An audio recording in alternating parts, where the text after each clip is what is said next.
防你还不知道，打呼噜是因为气道狭窄造成的。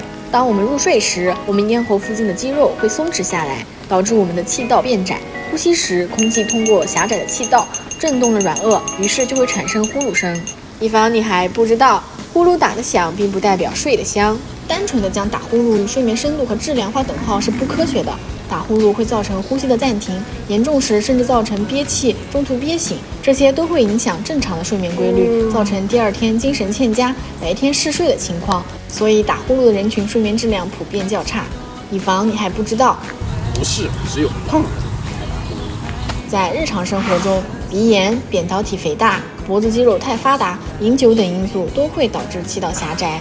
以防你还不知道，打呼噜其实需要治疗，因为打呼噜会造成人在睡眠中呼吸反复停止，使机体严重缺氧，可能诱发心脑血管疾病和心律失常，严重时甚至会引发猝死。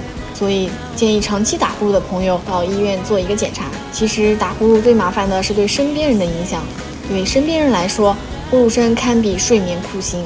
长期被干扰睡眠会导致神经衰弱、情绪焦虑，甚至会影响关系和谐。睡眠无小事，祝大家酣睡不酣睡。